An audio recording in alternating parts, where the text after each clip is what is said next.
Hey everyone, welcome back to Dynamics 365 Universe, where we simplify the technical side of D365 F&O, one topic at a time. In today's video, we're unlocking the secrets behind a powerful, yet often misunderstood table property, table group. If you're a developer, technical consultant, or even a beginner setting up custom tables, this is a property you must understand to design data models the right way. Let's break it down, with real-life use cases, common mistakes, and expert tips you won't find in Microsoft Docs. So, what exactly is the table group property? When you create a new table in Dynamics 365 F&O, you'll notice a property called table group in the table's metadata. This property tells the system how the table behaves. Is it shared across companies? Is it used for setup data? Or is it transactional? Should it be cached or replicated in a special way?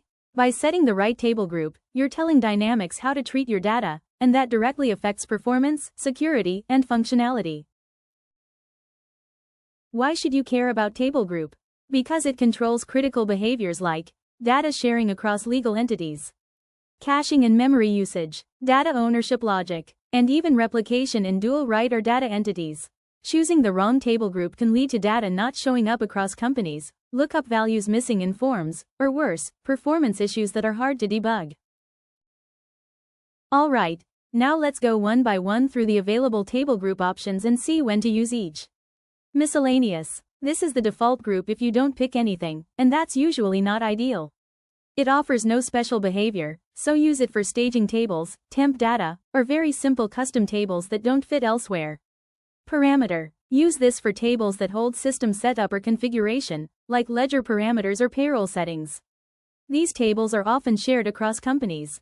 So, when you're building something like module settings or global config, this is your go-to group. This one is also shared across companies, but is used for master data like dimensions or units of measure. These are reusable across modules, but not transactional by themselves. Main. The main group is used for core business entities like customers, vendors, projects. They are typically company-specific and referenced throughout the system. If your table represents a real-world entity that you do business with, use main. Transaction. This is where the action happens. Use this for tables that store posted, permanent data, like sales orders, invoices, journals. These tables usually have workflow histories, audits, and can't be deleted casually. Worksheet header and worksheet line. These two go hand in hand. Think of worksheet header as the draft or work in progress record, like a journal header. And worksheet line holds the line level data tied to that header, like journal lines. Use these when you're building a document that will eventually be posted or processed. Reference. This one is simple. It holds child records that depend on main or transaction tables. For example, customer phone numbers, email addresses, tax details. They're not useful on their own, but vital when linked to parent records. Framework. Reserved for internal platform logic, like workflow, AIF, or batch framework tables. You usually won't create new tables in this group unless you're extending a system feature. Lookup. Use this for small, static tables like country codes, payment terms, reason codes.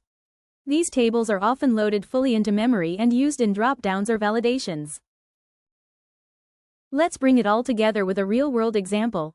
Imagine you're building a custom timesheet module in Dynamics 365 F&O. Here's how you'd smartly assign the table group properties for each table in that module.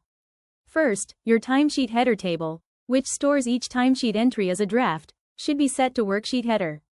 This tells the system that it's a document in progress, not a posted transaction. Next, the timesheet lines table, which holds the individual time entries under that header, should be set to worksheet line.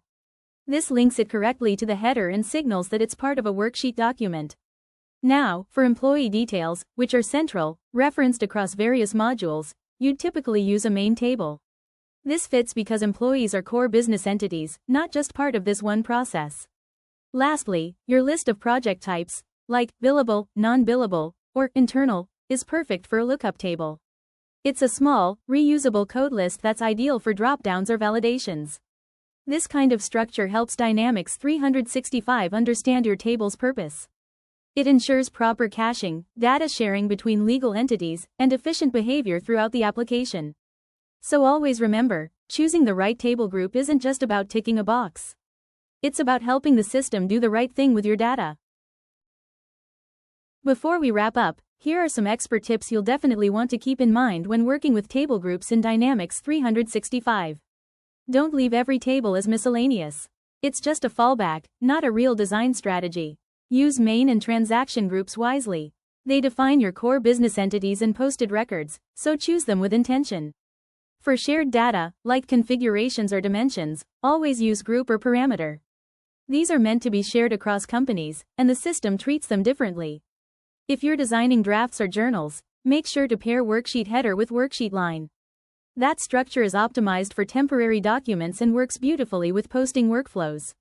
Use lookup for small, static reference tables.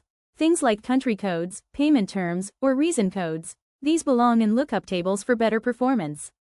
And finally, don't assign the framework group unless you really know what you're doing. It's reserved for internal system tables, and messing with it can break platform behavior. Bottom line, setting the right table group doesn't just make your solution cleaner.